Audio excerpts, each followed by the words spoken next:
और कैसे किसानों के लिए काम कर सकें। इसी उम्मीद और विश्वास के साथ आज हमने अपने मजबूत साथियों को जोड़ा है और आगे भी ये सिलसिला जारी रहेगा। हम लोग पंचायत स्तर से लेकर के हर घर तक जाएंगे, किसानों की अनेक समस्याओं को सुन करके और समस्याओं को सुनते हुए किसानों के लिए जो योजनाएं हैं उस योजनाओं का लाभ किसानों को कैसे मिले, उस लाभ से जोड़ने के लिए हम लोग पंचायत स्तर तक काम करेंगे। और हमारा ये प्रयास है कि केंद्र सरकार के द्वारा जो किसानों के लिए योजनाएं हैं उस योजनाओं का लाभ किसानों को इसलिए नहीं मिल पाता है कि उस योजनाओं की जानकारी किसानों को नहीं है।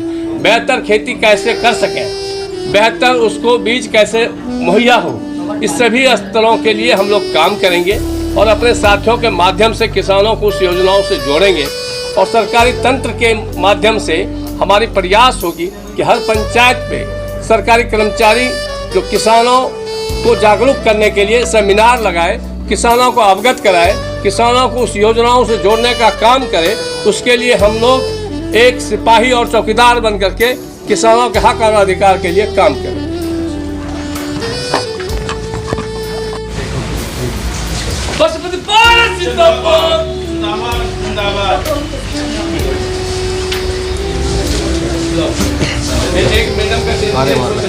को किस तरीके से मजबूत करेंगे? महिला किसानों के लिए उनके हित में काम करके, उनको ज्ञान देकर और उनकी बातों को आगे रखकर, उनके हकों के लिए लड़कर मेरी पूरी कोशिश रहेगी कि मैं उनके लिए अग्रसर रहूं। पशुपति जी के नेतृत्व में और सुभाष जी के नेतृत्व में जितना हो सकेगा मुझसे मैं पुरजोर योगदान करूंगी। पहले आप किसी और पार्टी में थे क्या? जी नहीं, मैं पहले किसी और पार्टी में थे पहले जी। तो किस तरीके से जो महिला किसान हैं, महिलाओं की जो समस्या है उनको किस तरीके से दूर करेंगे, थोड़ा बताइए। कोशिश करेंगे। देखिए, अभी आज इस पद की नियुक्ति हुई है और जो भी स्ट्रैटेजी होगी हम उसको बहुत अच्छे से बढ़िया से बनाएंगे और फिर डेफिनेटली आपसे डिस्कस करेंगे। Thank you.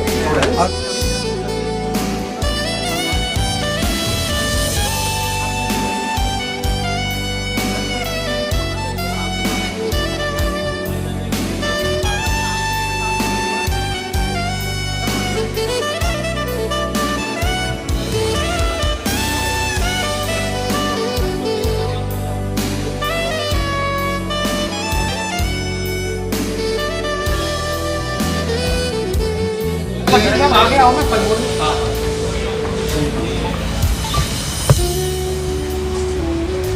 ठीक है, चलिए।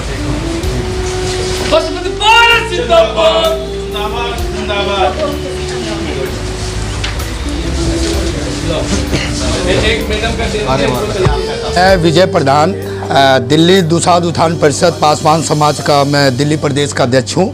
और चूँकि मेरे पे दायित्व दी गई थी कि भाई पासवान होने के नाते दिल्ली की सूची में नाम के लिए, तो मैं पशुपति पारस जी जो हमारे गार्जियन हैं और हमारे जो मेन गार्जियन सुभाष बिहारी जी, इनके नेतृत्व में मैं बस यही मांग करता हूं कि मैं पूरे पासवान समाज के तरफ से इनका समर्थन कर रहा हूं और चुनाव जीतने के बाद ये पासवान समाज दुसाध जाति को दिल्ली की सूची में नाम डलवाए। क्योंकि हमें बहुत दुख और चिंता के साथ कहना पड़ रहा है कि खुद मैं अध्यक्ष होने के नाते मैं कह रहा हूं कि विगत आज़ादी के 75 सालों के बाद भी हम वंचित हैं, पीड़ित हैं, शोषित हैं और हमारे दिल्ली की सूची में नाम नहीं है। तो मैं इसी वीडियो के माध्यम से तमाम जो आप चैनल है इनको धन्यवाद देना चाहता हूं कि दिल्ली की सूची में हमारा नाम हो। धन्यवाद जी। धन्यवाद।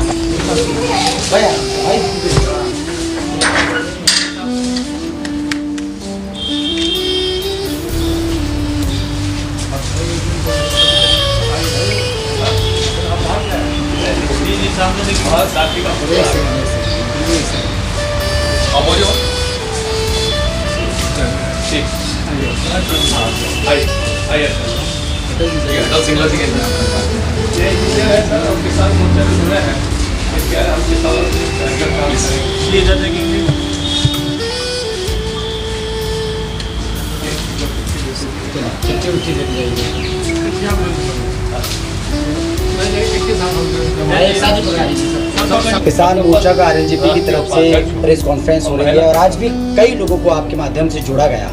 किस तरीके से मजबूत कर रहे हैं आप आरजेपी के किसान मोर्चा के इस संगठन को? पहले तो आप सभी पत्रकार भाइयों को मेरा नमस्कार, राम राम। राष्ट्रीय लोक जनशक्ति पार्टी श्री पशुपति कुमार पारस जी केंद्रीय मंत्री एवं राष्ट्रीय अध्यक्ष पंडित सुभाष बिहारी जी किसान मोर्चा, उनके द्वारा जो हरियाणा में नियुक्ति की गई है जिला स्तर पर ओम प्रकाश जी और अपने यश बंदर जी, अटल सिंगला जी, अर्जुन भाटी जी और अपने केशव रावत जी। तो क्या कुछ कहेंगे, मतलब किस तरीके से मजबूत बनाएंगे ये लोग इस संगठन को? नहीं, ये क्या कहते हैं, संगठन में आज से नहीं है, संगठन में तो बहुत पुराने समय से चल रहे हैं। किसान मोर्चा की जो जिम्मेदारी अभी ये पंडित सुभाष बिहारी जी ने जो दी है, तो ये आज से ही नहीं क्या कहते हैं राष्ट्रीय लोक जनशक्ति पार्टी में चल रहे हैं। ये बहुत पुराने 5-7 साल से क्या कहते हैं चलते आ रहे हैं और कंधे से कंधा मिलाकर, और ये हर योजनाओं में क्या कहते हैं हमेशा, या जितने भी क्या कहते हैं बिहारी जी ने जन आंदोलन किया है, तो हमेशा हर जगह हर समय पे खड़े मिले हैं। इनके शामिल होने से पार्टी में कितना बल मिलेगा, कितनी मजबूती में? देखो जी, वो तो बल तो आपको अभी भी से दिखाई दे रहा होगा कहीं ना कहीं, तो महसूस तो होता ही है, और फिर जब कभी कोई समय आएगा तो वो भी दिखाई देगा।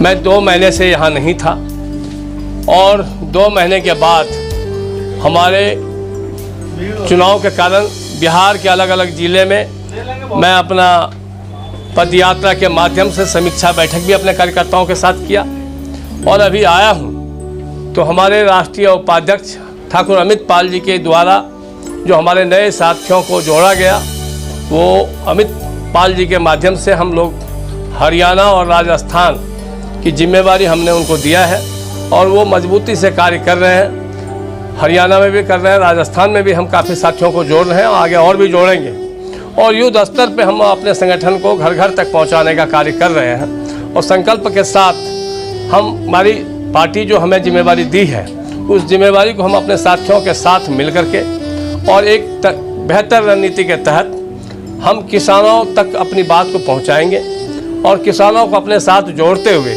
किसानों के हक और अधिकार की जो लड़ाई है और सरकार के द्वारा जो किसानों के हित में योजनाएं हैं, उस योजनाओं से हम अपने किसानों को जोड़ें। बेहतर खेती, बेहतर उन्नत बीज, समय पर उनको खाद पानी सिंचाई के लिए मिले, बिजली की अच्छी व्यवस्था मिले, इसके लिए हम कार्य करेंगे। साथ ही हम लोग सरकार के द्वारा जो योजनाएं हैं, उस योजनाओं को हर पंचायत में सेमिनार के माध्यम से किसानों को जानकारी दें।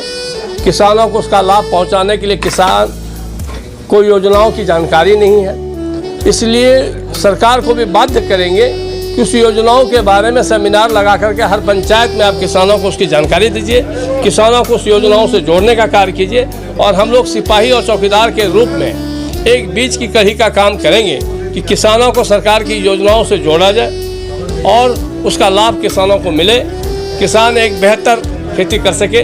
हमारा भारत किसान प्रधान देश है और किसानों की बेहतरी अगर नहीं होगी तो ये देश विकास नहीं कर सकता। किसानों का अगर विकास होगा तभी ये देश का विकास होगा। सुभाष जी, जो 2024 के जो चुनाव होंगे उसको कितना भारतीय जनता पार्टी को फायदा मिलेगा आपके संगठन से? देखिए, हमारे संगठन पूरी मजबूती के साथ, हम ये नहीं कह सकते कि सिर्फ हम ही भारतीय जनता पार्टी को जिता देंगे, लेकिन घटक दल का निभाते हुए, घटक दल में हमारा दल है, हमारी पार्टी राष्ट्रीय लोक जनशक्ति है। हमारा एक एक कार्यकर्ता भारतीय जनता पार्टी के कार्यकर्ताओं के साथ मिल करके एनडीए के सभी उम्मीदवार को जिताने का संकल्प लेते हुए कार्य कर रहे हैं और आगे भी करेंगे। किसान मोर्चा की आपको हरियाणा का जो पद दिया गया है, कैसे निभाएंगे इसको, किस तरीके से काम करेंगे? सुभाष जी ने आज दिया है। पहले तो मैं इस जनता का शुक्रगुजार हूँ जो मुझे इस पद के लिए आभारी समझा, और मैं अपने बड़े भाई अमित पाल यादव जी और अपने सुभाष बिहारी जी, इनका बहुत बहुत शुक्रगुजार हूँ जो मुझे इस पद के लायक समझा। और मैं अपने वर्चस्व को ऐसे ही निभाऊंगा और किसानों के साथ, युवाओं के साथ हमेशा जुड़ के रहूँगा और पार्टी की नीति को आगे लेके बढ़ूंगा। और जो भी ग्राउंड रिपोर्ट के साथ में समस्याएं होती है उनके लिए अटल खड़ा रहूँगा। जब मेरे पार्टी के जो बड़े पद पे सुभाष जी, अमित जी, वो हमेशा 24 घंटे उत्पन्न रहते, खड़े रहते, सबकी समस्या सुनते हैं, तो मैं भी बखूबी इनका साथ निभाऊंगा। अक्सर किसानों की कई मामले सामने आते हैं, किसानों को वो योजनाएं नहीं मिल पाती हैं, तो क्या लगता है कि आप पार्टी के माध्यम से पार्टी की मदद से आप उनको जो सरकार की योजनाएं हैं वो पहुंचाएंगे? देखिए, किसान भगवान से हमारे लिए कम नहीं है। भगवान तो ऊपर से करते हैं, जो करते हैं उनकी दया दृष्टि होती है। किसान के बिना कुछ भी नहीं है। अगर मैं बड़कपन की बात करूं, कोई भी पार्टी या कोई भी दल है वो बिना किसान के कुछ नहीं है। हमारा भारत देश किसान समृद्ध नहीं है। आपको पता है, किसान अगर दुखी रहेगा तो गलत रहेंगे। इसलिए हमारी पार्टी की नीति मजबूती के कारण तरफ बदर अपना कदम बढ़ाई जा रही है। और हम कोशिश करेंगे हमेशा किसी युवा वर्ग के साथ में या किसान के साथ में कभी कोई गलत ना हो। हम पार्टी की नीति भी यही है, उन्हें एक साथ में मजबूती के साथ लाया जाए और उनका हक की लड़ाई है वो लड़ी जाए। ठीक है, थैंक यू। सुबह 1 मिनट सुबह कर रहे हैं, क्या कुछ कहेंगे, किस तरीके से दिल्ली में मजबूत करेंगे आरएलजे को? देखिए, पहले भी मुझे कुछ सुभाष बिहारी जी के द्वारा दिल्ली प्रदेश अध्यक्ष रहने के बाद हमने काम किया है और उसी काम के ऊपर इन्होंने फिर पुनः मुझे जिम्मेवारियां दिए हैं। तो मैं कोशिश करूंगा, जो दिल्ली में जब 32 साल से मैं रह करके और पहले भी इस पद पर रह करके काम किए हैं, तो फिर दोबारा मैं ज़्यादा से ज़्यादा संघर्ष करते हुए इस 24 को देखते हुए और मैं काफ़ी संघर्ष मेहनत के लगन के द्वारा जो है काम करने का निष्ठावान करूंगा और प्रयत्न करूंगा जो पहले से और ज़्यादा सुचारू रूप से हमारा राष्ट्रीय लोक जनशक्ति पार्टी का कार्यकर्ता लोग जुड़ेंगे और जिम्मेवारियां मैं बखूबी निभाने के लिए मैं उनके तत्परता को देखते हुए सुभाष जी का सम्मान करूँगा। ठीक है, ठीक है। सुभाष जी, क्या कुछ कहेंगे? आज की जो प्रेस कॉन्फ्रेंस हुई है और कई लोगों को आज आपने पद दिए हैं, किस तरीके की रणनीति आगे की बन रही है? देखिए, मेरे साथ जितने भी साथी हैं और मेरे साथ जितने भी साथी जुड़ते हैं, उन्हें मालूम है कि हम अपने जान से भी ज़्यादा अपने साथियों का सम्मान करते हैं और हमारी पहचान सम्मान, स्वाभिमान और समाधान। हम अपने साथियों के माध्यम से किसी बड़ी से बड़ी समस्याओं का समाधान निकालते हैं और बड़ी से बड़ी लड़ाई को और चुनौती को स्वीकार करते हुए उसका मुंहतोड़ जवाब देने का कार्य करते हैं। वो कार्यकर्ताओं के माध्यम से, अपने साथियों के माध्यम से करते हैं। हमारे कार्यकर्ता अगर मुझे 12 बजे रात को भी बुलाएगा तो मैं आऊँगा और हमारे कार्यकर्ता को अगर कोई खरोच भी पहुंचाने का कार्य करने की हिम्मत करता है तो जो तो के कांटा बोए तो के बोए तू भाला, वो भी क्या याद करेगा, पड़ा है किसी से पाला।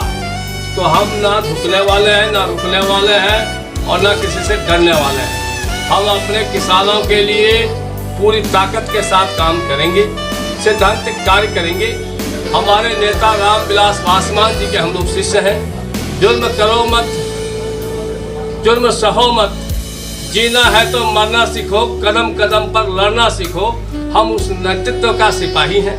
हमारे नेता माननीय पशुपति कुमार पारस जी के आदर्श को, सिद्धांतों को, इनके विचारों को घर घर तक पहुंचाने का संकल्प लेते हुए हम लोग किसान संगठन को एक मजबूत संगठन के रूप में पेश करेंगे और संगठन का माध्यम से किसानों का जो हक, अधिकार और सम्मान है उसको दिलाने के लिए जो भी लड़ाई लड़नी पड़ेगी लड़ेंगे, उसमें कोई भी संकोच नहीं करेंगे। ठीक है।